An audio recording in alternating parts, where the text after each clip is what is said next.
Good morning, everyone. This is Faith in Football, and I'm David Burns. Please pray with me.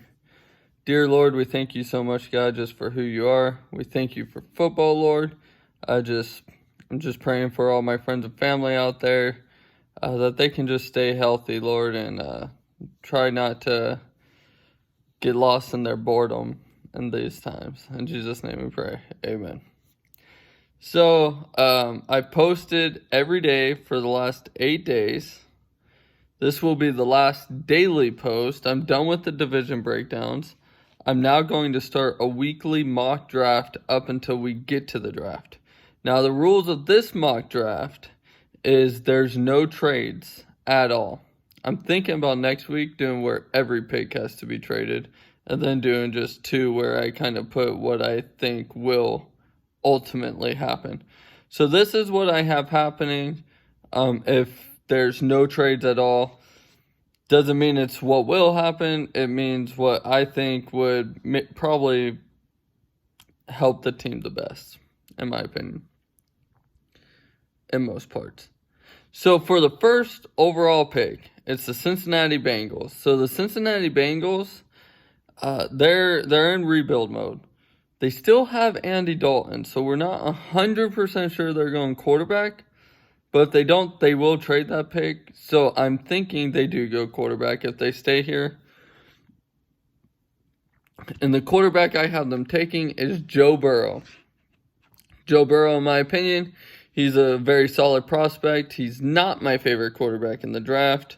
I think there's other quarterbacks in this draft where they are more built for today's NFL than Joe Burrow is, in my personal opinion. But I know a lot of people who really love him. So I do have the Cincinnati Bengals taking him. He is from Ohio, and he did just win the Heisman and won the NCAA playoffs. So, yeah. Then we go to the Washington Redskins. So the Washington Redskins can go a few places here. They could go ahead and take the next quarterback, or they could get a number one corner, or get a linebacker, but I have them going with the obvious pick here. The player that most people think is the best player in the draft, and that's Chase Young. I think Chase Young is for sure the best pass rusher in the draft. Might be the best pass rusher in the past 5 to 10 drafts, literally, like just pure pass rusher. So Redskins get him. Partner him up with Ryan Kerrigan and Montez Sweat, and all of a sudden they have a dangerous pass rush. And they already have De'Aaron Payne and Jonathan Allen. Like, their D-line would be legit. They would actually kind of be building up how the Niners built up, which is kind of crazy. So then we go to Detroit. So Detroit, as I've mentioned in other episodes, I could see them selecting a quarterback. Matthew Stafford's like 31. He never got them over that hump. Maybe new scenery would be good for him. I don't know, but I don't have them going quarterback. I also don't have them going Jeff Okudah. That's where a lot of people love Jeff Okudah. But I have them going Isaiah Simmons. I think he's the most versatile player in the draft by far. Maybe the most versatile player I've ever seen in my life, to be honest.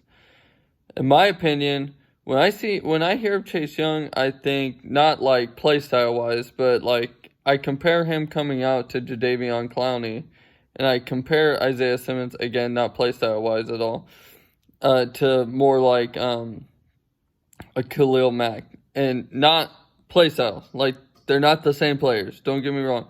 Just saying, like, Jadeveon Clowney, he was just a freak in college, and he just was made the number one player because of it. Khalil Mack was a freak as well, but not only was he a freak, but he just had that thing about him that just made you know he's a football player. And I feel like Isaiah Simmons has that about him. So I think that would be the best pick for the Detroit Lions. Then we come up to the New York Giants. New York Giants had Daniel Jones last year.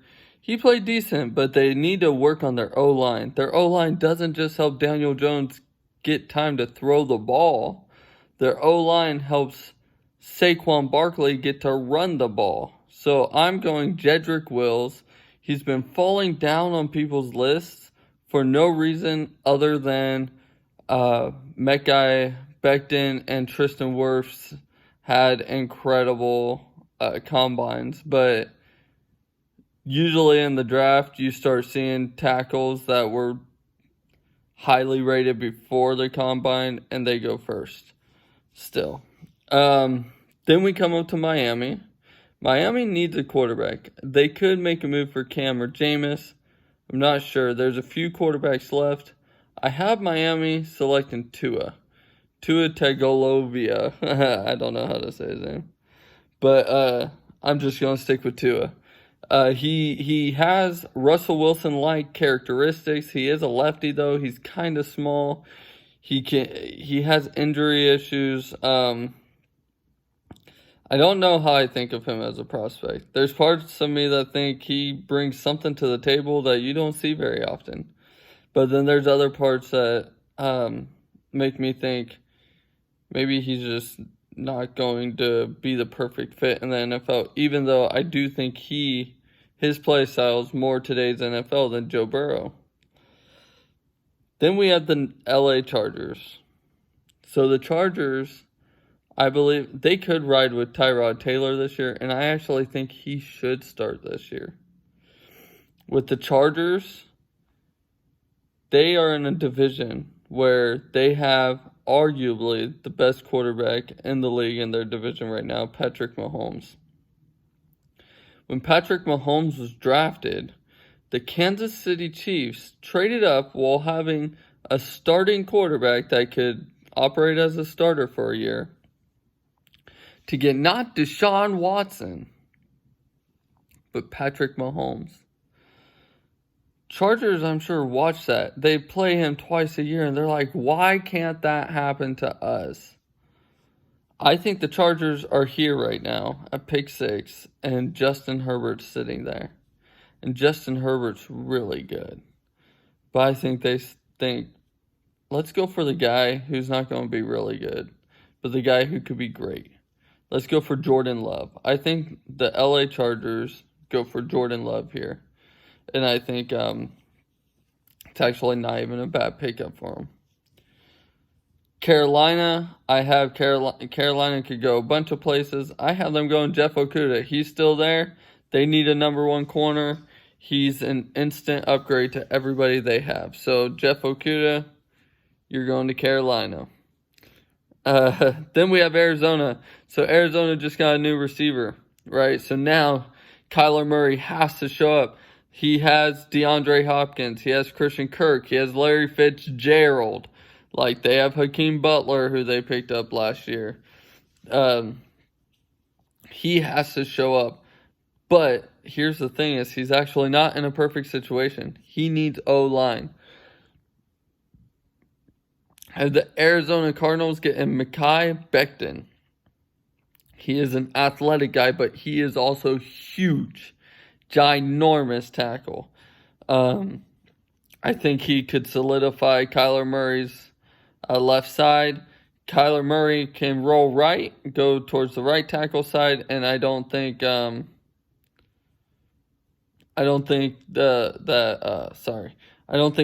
will ever let his guy free, to be honest. The question with such a big dude is the first step, but he's actually very athletic, so could be a scary pickup in the long run. Jacksonville Jaguars are always known for being the team that when there's a big name falling, they pick it up. Myles Jack. Heck, even Jalen Ramsey, people thought might be taken 2nd or 3rd, and they got him 5th. Last year, Jawan Taylor. They do it. They do it on a regular basis. And there's a name that's falling right now that a lot of people don't know is falling. And it's Derrick Brown. I think they go with Derrick Brown. They just got rid of Calais Campbell. They lost Malik Jackson last year. They need to rebuild that interior D-line. And they have Taven Bryan, but I think you add Derrick Brown, and their defense gets off to a good start on this rebuild that they have to do on such a young defense. It's actually really sad to see how they just crumbled. Then we have the Cleveland Browns. So the Cleveland Browns, what I've noticed with them is they usually go with a guy that's going to make a splash as well. The guy I think they're going to go with is Tristan Wirfs. They need a tackle. They haven't had a good tackle, in my opinion, since Joe Thomas. Tristan Wirfs, I think, is a very good tackle. There's 4 tackles that I think are super solid in this year's draft, and Tristan Wirfs is one of them. And Cleveland selects him, and he protects Baker Mayfield. He helps Nick Chubb get even more rushing yards. I really like this pickup for the Browns, and I think that would actually help them win quite a few games. So then after the Browns, at pick 11, we have the New York Jets. What do the New York Jets need? They just lost their number 1 receiver, Robbie Anderson. They haven't had a legit solid number 1 receiver in a long time.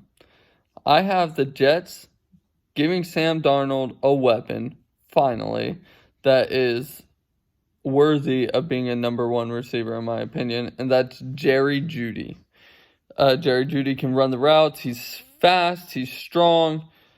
He can play inside. He can play outside. I think he's more primarily inside, but he can play outside. Sam Darnold finally gets a chance to play with a weapon outside Le'Veon Bell. That is a high-class weapon, and finally gets a chance to really prove himself. Oakland Raiders are here. I think they could go receiver, but I don't have them going receiver. I actually have them going cornerback. We know Mike Mayock always loves Bama and Clemson guys because they're champions. So I was going to go Bama and Clemson, but somebody pointed out, I forget who, it might have been George, pointed out something to me, is that Mike Mayock's more like they just need to be winners. And who won the championship this year? LSU. I'm going to go with LSU's corner, Christian Fulton, at pick 12 for the Oakland Raiders, and I think it's a very good pick. I don't think he'll be there at pick 19, and there will still be solid receivers at pick 19. So I think it's good that they didn't reach too much at 12. And Christian Fulton is in a much more competitive top position. Like, there's not going to be many corners that go in the first 2 rounds like there will be receivers. The San Francisco Niners, they have a Joe Staley. Like, they need some O-line help. I have them getting Andrew Thomas. They need to protect Jimmy G. They need to keep opening up the run game.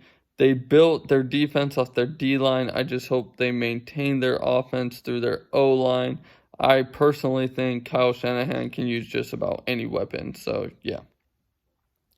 Tampa Bay Buccaneers, they can go a bunch of different places here, but I see one fit that I really like. They have Vita Vea right now, who's just this big, athletic, big Samoan D tackle. I think if they put like a very disruptive, more athletic, lengthy guy like Javon Kinlaw with Tampa Bay, that'll be a match made in heaven. So I have them getting Javon Kinlaw. This next pick is the only pick that I have never changed because I just like it so much.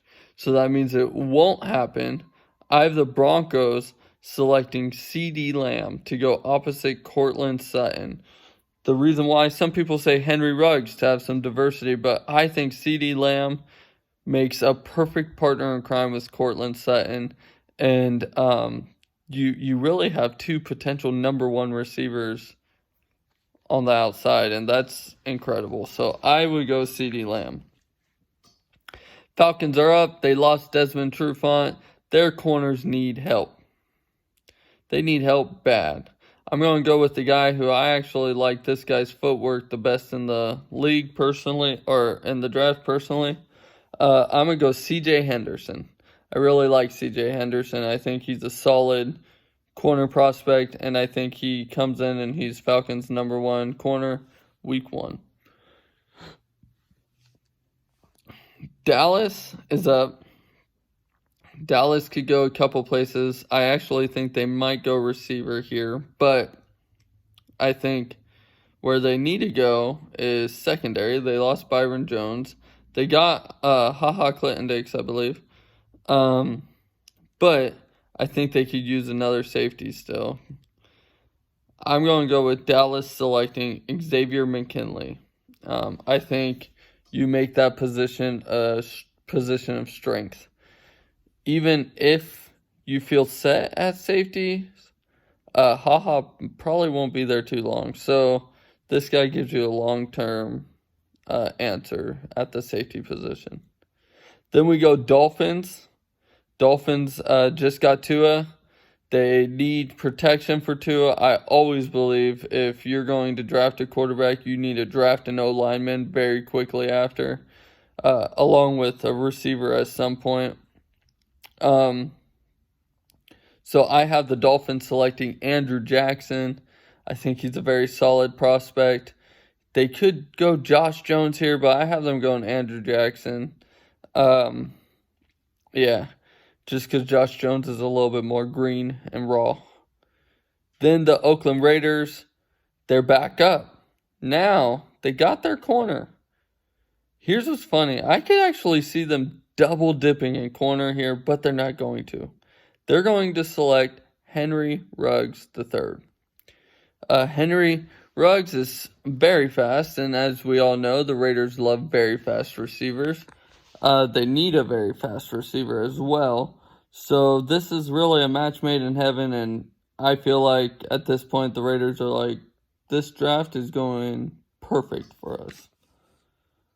After the Raiders, we have the Jacksonville Jaguars. So with the Jacksonville Jaguars, they already selected Derrick Brown, right? Well, the Jaguars are a team that still needs a quarterback, and there's a quarterback just sitting there. Quarterback that's ready to start now. A quarterback that if he goes in, Gardner Minshew will not be thought of all year long. And that's Justin Herbert. Justin Herbert's still there. He's, in my opinion, the best quarterback prospect in the draft. But he's been falling a lot. And I'm going to go with he falls even further. And falls all the way to the Jacksonville Jaguars. Then at pick 21, the Philadelphia Eagles are up. So these are my boys. They could go linebacker. In fact, if they went linebacker here, I wouldn't be too frustrated as long as we get a receiver in the 2nd and 3rd round. But there's a receiver that I absolutely love, that if we get him, I'm going to be over the moon. I might buy his jersey. You know what? If I have any friends out there that just decide to buy a jersey for me, Marco did that once. So it does happen sometimes. And Marco, I still love my Wentz jersey. I thank you so much for that. If the Eagles get this guy, I will probably try to get his jersey. Like, I want him so bad. I have the Eagles selecting Justin Jefferson. I think Justin Jefferson is actually my number 1 receiver in the whole draft. I see why he's not the number 1 prospect, but he produced at the number 1 level. His hands are top notch.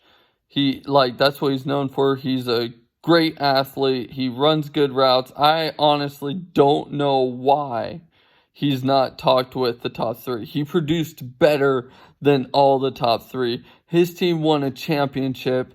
Yes, Joe Burrow played a great year, but you know where Joe Burrow's been the rest of his career? Nowhere. You know what? Tua's been great for the last 3 years, and Henry Ruggs and Jerry Jeudy both had Tua. And then you go to CeeDee Lamb. He's on the best offensive-minded coach's team in college history, arguably, Oklahoma. I don't know why Justin Jefferson's just ignored. It doesn't make any sense to me. But he is. So I hope we get him because I love Justin Jefferson.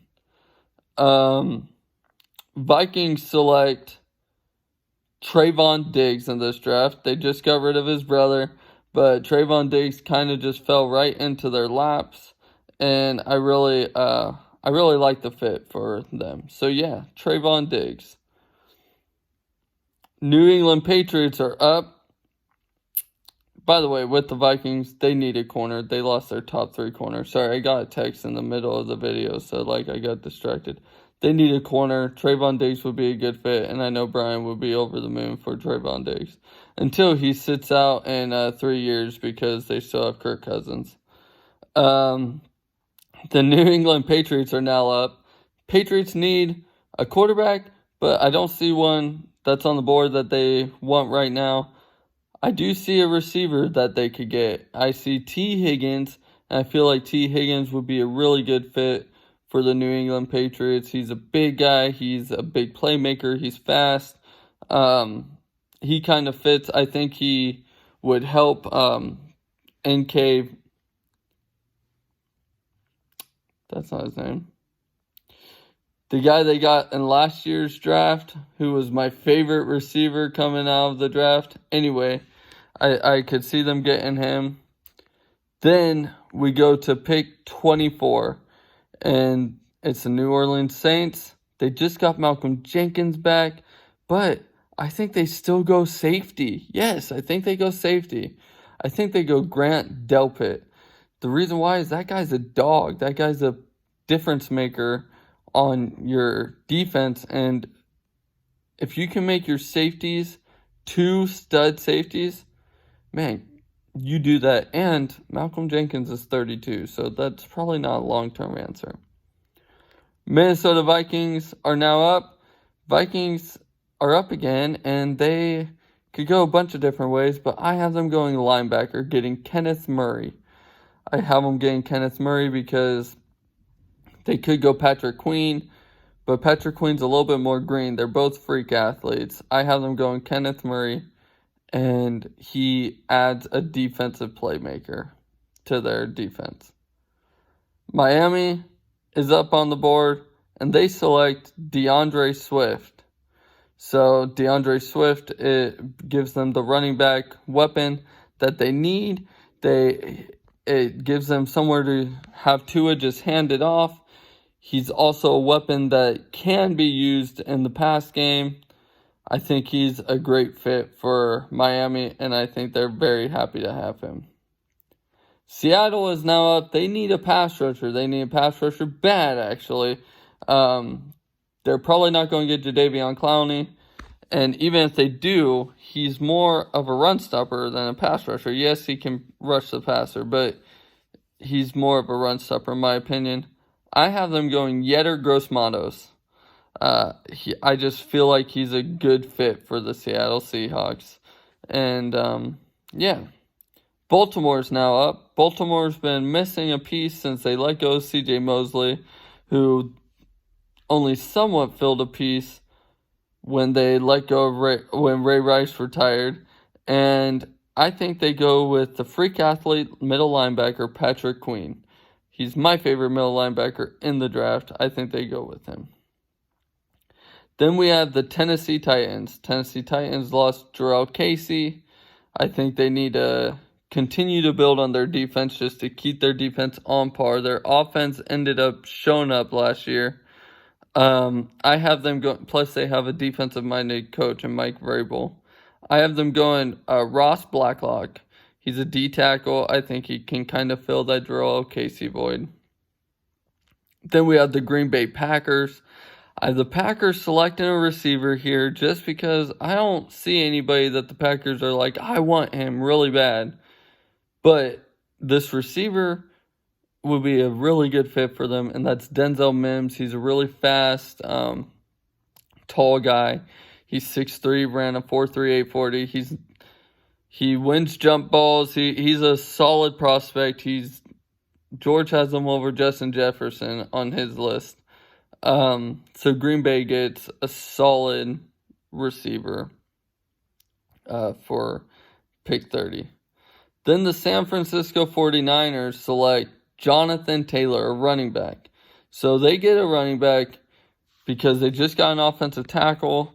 Their running backs room is in question right now. Like, who's going to be there, who's not. And I think Jonathan Taylor actually gives them just number one all-around running back. He will not be a big pass game running back. He's going to be a guy that just beats you down. Beats you down, beats you down, beats you down. He's my favorite running back in the draft, actually. Then the Kansas City Chiefs are up, and I think the Chiefs look and they need a pass rusher. They need a pass rusher bad. This guy is a young, green guy that could end up being the best pass rusher in the draft or could end up being a bust. I'm going to go with K'Lavon Chaisson from LSU. He's a really good, we weren't sure if he was going to come out in the draft because he's so green, but he has so much upside. So that's who I have the Chiefs getting. That's no trades. I have trades that I think will happen. Just because I said that's where these players are going, it's not necessarily where I think they'll actually go, but I think that's a pretty good list on here's where players will be. So thank you guys for listening. Please like, subscribe, share, and God bless, guys.